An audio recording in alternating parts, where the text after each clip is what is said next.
कृपा हो जाए सतगुरु की तो वो सब उठ जाते हैं, वो पर्दे भी उठ जाते हैं, वो घूंघट भी उठ जाते हैं, वो साए चले जाते हैं, वहाँ से रोशनी हो जाती है, प्रकाश हो जाता है। लेकिन होता उसकी दया से, होता उसकी दया से। Nothing happens but by his will. Nothing happens but by his will. और कबीर साहब कहते हैं काके लागू पाए, गुरु गोविंद दो ही खड़े काके लागू पाए। बार बार सुना है आपने। ये दुविधा वहां पहुंच गई, लेकिन फिर होश आता है, अरे गुरु है, गोविंद को छोड़ा जा सकता है क्योंकि गुरु बैठा है, गुरु में सब है। लेकिन अगर गुरु को ही छोड़ दिया तो फिर क्या मिलेगा गोविंद का? गोविंद से क्या मिलेगा? गोविंद तो दे रहा है, दिन रात दे रहा है, दिन रात दे रहा है। इंसान पाके भी नहीं पाता। दया चाहिए, कृपा चाहिए उसकी, तभी सारे तुम्हारे पाप पुण्य, सारी खुराफातें, सारे झूठ सच एक तरफ रख करके वो केवल तुम्हारी बेहतरी और बहबूदी के लिए करता है काम, उठा लेता है तुम्हें। और जिन इच्छाओं से भी, जिन तृष्णाओं से, जिन आकांक्षाओं से, मुमुक्षाओं से इंसान भरा है, सदा से भरा है, वो काफूर हो जाती हैं, क्योंकि सब पूरी हो जाती हैं, सब पूरी हो जाती हैं। होती वो सब सतगुरु की कृपा से है। किसी तत्ववेता संत, किसी दूरदर्शी, किसी परमात्मा तत्व में स्थित कबीर ने ये देख लिया और बोल दिया संसार के लिए, बलिहारी गुरु आपकी जो गोविंद योग बताए।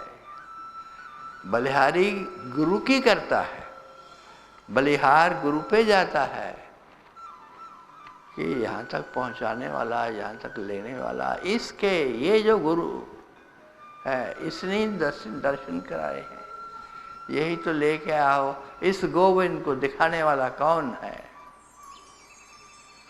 जो दिखता नहीं है, जो अचिंत्य है, जो अग्राह्य है। सारे ऋषि मुनि यही कह के गए कि उसके बारे में सोच भी नहीं सकते, तुम्हारी सोच से भी बाहर है, जिस पे कोई सीमा नहीं है। उसको जिसने दर्शा दिया, तुम्हारे भीतर लेके आ गया, तो उसका भी शुक्रिया नहीं अदा करोगे, उस पर भी बलिहारी नहीं जाओगे। उसको कैसे भूला जा सकता है? उस समय बेशुमार कथाएं हैं तुम्हारे शास्त्रों में कि किस प्रकार से एक भक्त तपस्या करते करते करते करते पहुंचने ही वाला है, मंजिल पे पहुंचने वाला है। बहुत शक्तियां, बहुत सिद्धियां उसके पास आ गई उस तपस्या के कारण। बहुत लंबे अरसे से तपस्या में लगा हुआ है और सतगुरु आगे खड़ा हो जाता है, जिसकी वजह से वहां पहुंचा है। तो सतगुरु को देखा अनदेखा कर देता है। उधर परमात्मा जो सामने है उसको वो लपकता है, उसी के चरण पकड़ बैठता है और परमात्मा धक्का देता है उसको, जा तू अधूरा है, कुछ नहीं मिल सकता। उस मंजिल पे पहुंचे हुए इंसान को धड़म से नीचे गिरा देता है, जहां से वो चला था। सारी यात्रा बर्बाद हो जाती है। कसूर इतना ही कि गुरु को देख के अनदेखा कर दिया, गुरु को देख के अनदेखा कर दिया। तुम्हारे माँ बाप पहला गुरु हैं, तुम वहाँ तो चले जाते हो मंदिरों में और दूर दूर प्रार्थनाएं करते हो, माँ बाप घर में दुखी हैं या परेशान हैं आपकी वजह से, तो ना मंदिर से कुछ मिलता है, ना गुरु से कुछ मिलता है, ना परमात्मा से कुछ मिलता है। सबसे पहले वो हैं जिनको भगवान ने, परमात्मा ने, उस परवरदिगार ने, उस वाहेगुरु ने आपको लगाया है, जिनके साथ जोड़ा है, जिनके कारण आप इस धरती पे हो, तो वो तुम्हारे माँ बाप वो लेके आए। उसके बाद जो भी तुम्हारे सगे संबंधी बने, उन सब से तुम जुड़े हो, वो परमात्मा की देन है। तो वही अगर नाखुश हैं और उन्हीं के साथ वैर वैमनस्य है, उन्हीं के साथ ईर्ष्या द्वेष राग ये सब चलता है, झूठ चोर चिकारी हर प्रकार की हेरा फेरी, ये अगर उन्हीं के साथ चल रहा है तो भगवान क्या करे। वो कहता है जो खिलौने मैंने दिए थे तुम्हें, उसके लिए खिलौने ही हैं, उसके बच्चे हैं, सब उसकी संतान है। तुमने उन्हीं से प्रेम न किया, तुम्हें उन्हीं को इज्जत देना नहीं आया, उन्हीं का सत्कार करना नहीं आया, और यहाँ आकर के सिर पे मत्था रगड़ते हो, नाक रगड़ते हो। मैं ना पिघलूंगा, मैं ना खुश हो सकूंगा तुम्हारे ऊपर, मेरी कृपा ना बरस पाएगी। इसलिए अपने धर्म को, इसी को कहते हैं धर्म, अपने धर्म को पहचानो। मैं तो ये कहता हूं कि अगर एक शब्द में सब कुछ सुनना चाहो मेरे से, सारे अध्यात्म को एक शब्द में, और उसी एक शब्द के कारण अगर तुम मंजिल पे पहुंचना चाहो, जो कि वो पहुंचाती है, तो वो एक शब्द है शुक्रिया। एक ही शब्द है। बड़े बड़े मंत्रों के जाप, बड़े बड़े अनुष्ठान करने की कोई जरूरत नहीं। मैं एलानिया कह रहा हूं तुम्हें, तुमने कभी शुक्रिया नहीं अदा किया उस मालिक का। आज तक मैंने नहीं देखा कोई उस मालिक का शुक्रिया अदा कर रहा हो। जो सतगुरु का शुक्रिया अदा कर सकता है, वही इंसान आगे जा सकता है। शुक्रिया, किस बात का शुक्रिया? ये शरीर मिला है, क्या ये कम बात है? कल ही मैं कह रहा था कि तुम जी रहे हो, क्या ये कम बात है? रोड एक्सीडेंट्स में हजारों लोग मरते हैं रोज। मुझे बताया गया 3 लाख के करीब तो लोग वैसे ही उठ जाते हैं इस संसार से हमारे देश में।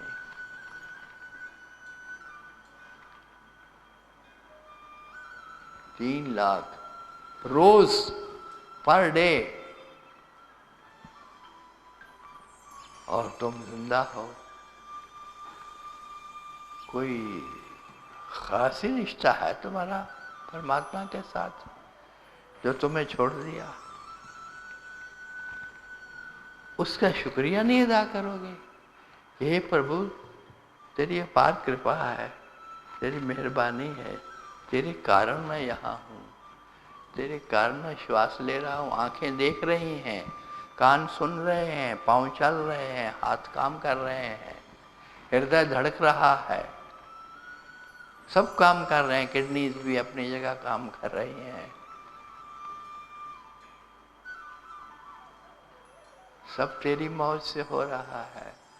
तू करने वाला है, तूने हमें अभी तक संभाला हुआ है, तो क्या शुक्रिया नहीं अदा करेंगे उसका? तुमने कभी ये सोचा है, जैसा कि मैंने पहले भी कहा, कि ये श्वास जो लेते हो, जिसके कारण जीवन है तुम्हारा, जिसके कारण तुम जिंदा हो, ये श्वास जो बाहर जाती है भीतर जाती है, बाहर जाती है भीतर, ये जो क्रम है, ये जो माला है श्वासों की दिन रात चलती हुई,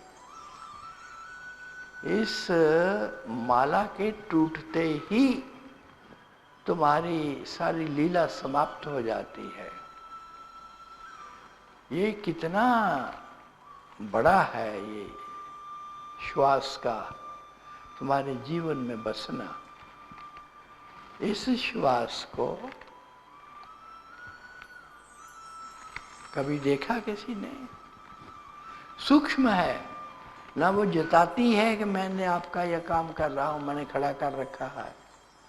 वो श्वास चुपचाप जैसे जीवन के हर पल को, जीवन के हर कण को जिंदा किए हुए है, वैसे ही वो तुम्हें जिंदा रखे हुए है, लेकिन तुम्हें होश नहीं, कृतज्ञता नहीं। वो एक प्रकार की ऑब्लिगेशन महसूस करते हो कि नहीं करते हो?